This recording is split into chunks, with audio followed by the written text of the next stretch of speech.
Кеше организмы яҙ һәм көҙ миҙгелендә йыш үҙгәреүсән, депрессия тигән төшөнсә борсоуы бар. Ошондай осраҡтарҙа үҙеңде нисек тоторға?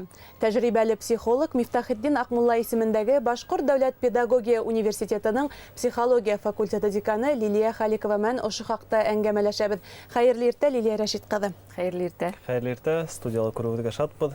Лилия Рәшит ҡыҙы, яңғына әйтеп үттек, яҙғы депрессия, бер нимә лә эшләгә килмәй, ошоңа нисек көрәшергә? Мында инде сәбәптәренә иғтибар итергә кәрәк. Иң беренсе йәһәттән был бит инде ниндидер трагедия менән, ниндидер башка проблемалар менән бәйле түгел. Кыштан сыҡҡанда кеше бит инде арый, гомумән организм арый, яҡтылыҡ та әҙ бит инде, көндәр ҙә ҡыҫҡа, һәм кеше һыуыҡҡа ла күп энергия сарыф итә бит инде. Шуның арҡаһында мындай хәл кисереүе мөмкин. Әлбиттә, бөтә кешеләрне кисерә тип әйтеп булмай, дөйөмләштергә ярамай. Шул ваҡытта бындай хәлдәр кисергәндә үҙ-үҙеңә яҙғы, көҙгө депрессияны әлбиттә үҙ-үҙеңә ярҙам итеү, ярҙам ҡулы һуҙыу мөмкинселектәре бар. Был бит инде мына витаминдарҙың кәмеүе менән дә бәйле. Шулай уҡ менә D витамины етешмәй, ул беҙҙә бит инде шатлыҡ гормондары бүленеп сыға, һәм D витамины етешмәһә, был шуға тәьҫир итә инде. Мына был сәбәптәре үк ишара яһап тора, нисек үҙеңә ярҙам итергә. Шулай уҡ гормональ яҡтан ниндәйҙер дисбаланс булыуы мөмкин бит инде.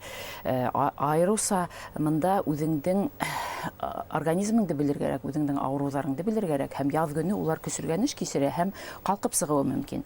Алдан шуларҙы күҙаллап, үҙеңә ярҙам итергә була.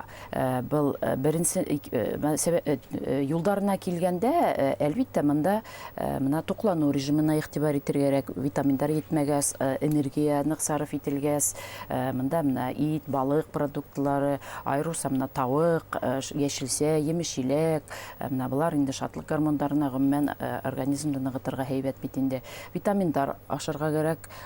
Мында ҡайһы берҙә теге саманан тыш та булып китә. Шуның өсөн әлбиттә табип менән кәңәшләшергә кәрәк был йәһәттән. Шулай уҡ әйтергә кәрәк, мында беҙҙең депрессия хәлендә ул ниндәйҙер ритм юғалып китә. Шуның өсөн үҙеңде ритмға һалыр кәрәк. Көн тәртибен тоторға, йоҡо режимын тоторға, 7-8 сәғәт мотлаҡ рәүештә йоҡларға, ял менән эш режимын дөрөҫ бүлергә. Беҙ әлбиттә күп эшләйбеҙ. Замана шулай бит инде. Шул ваҡытта яҡындар менән аралашырға, матур тойғоларҙы, күңелде байыта торған сараларҙа ҡатнашырға, социаль тормошта актив булырға, улар барыһы ла үҙеңде ритмда тотоу өсөн һәйбәт юлдар тип әйтер инем инде. Дөйөм алғанда шулай. Бына ҡайһы саҡ психологка барам тип әйтһәң, кеше һинән һорай башлай, һиндә берендәй проблема бармы әллә, психологик проблемаң бармы әллә дигән һорау менән кеше ҡыҙыҡһына башлай бит инде.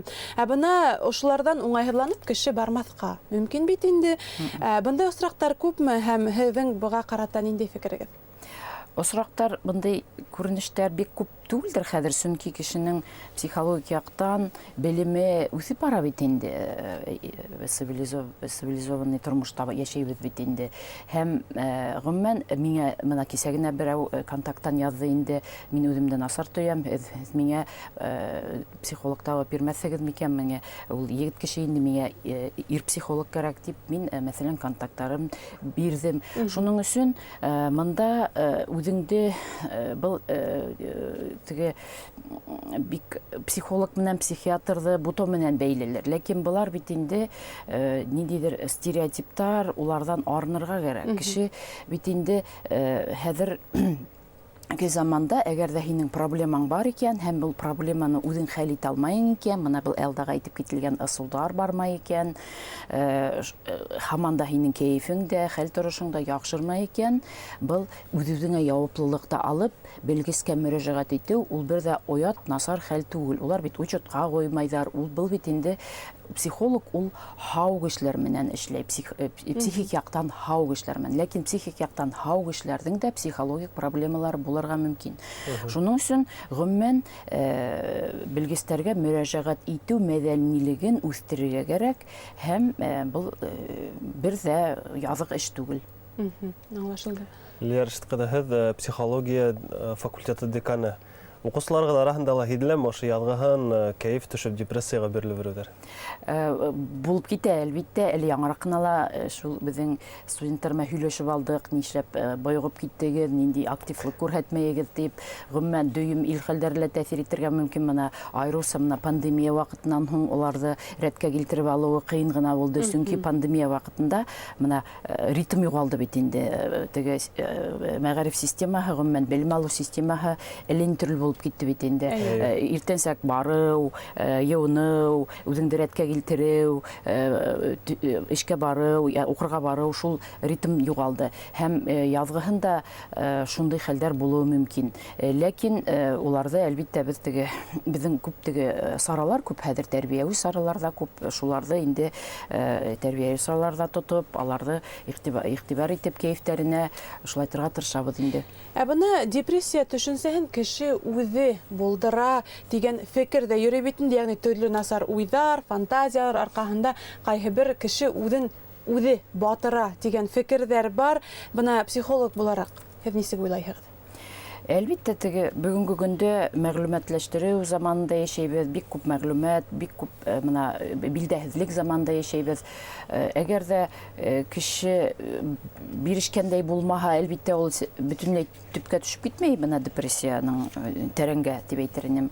Шул вакытта, әгәр дә уның ниндидер үзенең былай да проблемалары булһа, ниндидер тышкы сәбәптәр дә уны шуга алып килергә мөмкин. Шуның өсөн теге дөресен әйткәндә, менә башкортларның бер фикере бар бит инде, уйлаһаң уйлып китерлек. Уйлаһаң уйлып китерлек, менә һуңгы хәлдәрдә бит инде бик безне стресска килтерде. Без бөтәбез менә әле теракт хәлен әйтәм инде. Без барыбер бөтәбез шаһитбез. Без аны карап тормаһак та, без күп нәмәләрне күрдек. Шуның өсөн әлбиттә кеше нык хафаланырга мөмкин, тәрән проблемаларга төшеп китергә мөмкин. Шуның өсөн монда әлбиттә яуаплылыкты үзеңә хафалануды нисек без нимә менән бәйле хафалану, без күп нәмәләрне контрольдә тота алмыйбыз. Ләкин шул вакытта нимәгәлер без бик тәэсир итә алабыз. Дөйем алганда без нимәгә тәэсир итә алабыз? Без үзебезнең хәл торышыбызга тәэсир итә алабыз. Мәсәлән, ябай гына яшәүде нимә билдәләй? Элементар был без тын алабыз, һулыш алабыз. Һәм менә мин һулыш алам, мин тере. Мин менә үземнең физик яктан үземне капшап алам, симтеп алам. Менә булар гомумән менә шундый катмарлы стресс кисергән вакытта иң мөһим ысулдар инде. Шулай ук без үзебезнең якын кешеләребезгә шылтыратабыз, һөйләшәбез, осрашабыз, хәлдәрен белешәбез. Мин шул яһәттән үземне кулга алам, уларның хәлен белешә алам. Шулай ук бит инде бар менә 3нче категория, бу инде без белмәгән кешеләр, менә бу хәлгә осраган кешеләр бит инде. Әлбиттә без аларны кызганабыз, һәлак булган кешеләрне кызганабыз. Бу бит инде нормаль кешелек сифатын. Димәк, курку хисен ушлайтып үҙеңә ярдәм итеп бөтөрүп була дигән фекердәһегеҙ инде. Менә университетта ата-әсәйҙәргә бушлай психологик ярдәм күрһәтү үҙәге эшләй, ошо хаҡта тулыраҡ. Был үзәк безнең мәгариф милли проекты бар бит инде. Был мәгариф министерствоһынан, Рәсәй тарафынан бар. Һәм менә бүгенге көндә ата-әсәләрнең гомумән балалыктың проблемалары күп бит инде. Һәм гомумән был уларның араһында мәгълүматты арттыру, психологик яктан белемдәрен камиллаштыру менән бәйле. Һәм бездә бик күп кенә дистанцион форматта ла үтә инде саралар. Шулай ук безгә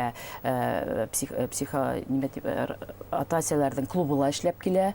Һәм улар безгә мотлак рәвештә матди яктан да мөмкинлекләр булдырылган.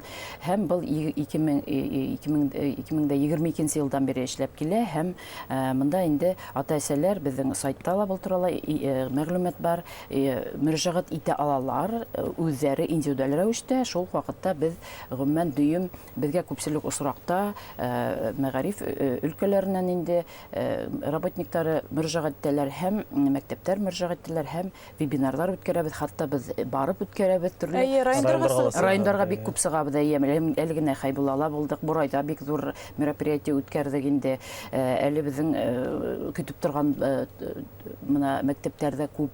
Монда инде һуңгы вакытта менә әйтә башланалар безгә ата-әсәләр менә шундый запрос инде балаларны менә имтихан вакытында алдында нисек итеп тынысландырырга, нисек итеп уларны мына акылга салып, эмоциональ яктан үҙеңде ҡулға алып, ата-әсә нисек уларга ярдәм итә ала, мына шундай проблемалар бар, проблемалар тураһында гомумән үҫмер балалар менән нисек итеп, мәсәлән, аралашырга, тагыламна бүгенге көндә ата-әсәләрдә нимә борсой инде, ул да уку мотивацияһы менән бәйле инде. Нисек итеп теләп белем алһындар, сөнки балалар да бит инде бүгенге көндә көсөргәнеш кенә арыҡына кисерә, шул ваҡытта уку мотивацияһы булмаһа, уҡытыу ҡыйын бит инде.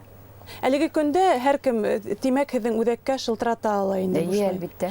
Тимәк, һәр беребеҙ яҡындарыбыҙға иғтибарлы, ихтирамлы булайыҡ һәм ярҙам кәрәккәндә ярҙам ҡулы һуҙырға әҙер булайыҡ һәм ҡурҡыу хисен, юғалтыу хисен нисектер булһа ла еңеп сығырға насип булһын. Барыбыҙға ла ҙур рәхмәт һеҙҙең кәңәштәрегеҙ өсөн. Студияла ҡунаҡта Мифтахетдин Аҡмулла исемендәге Башҡорт дәүләт педагогия университетының психология факультеты деканы Лилиә Халикова булды. Ҙур рәхмәт.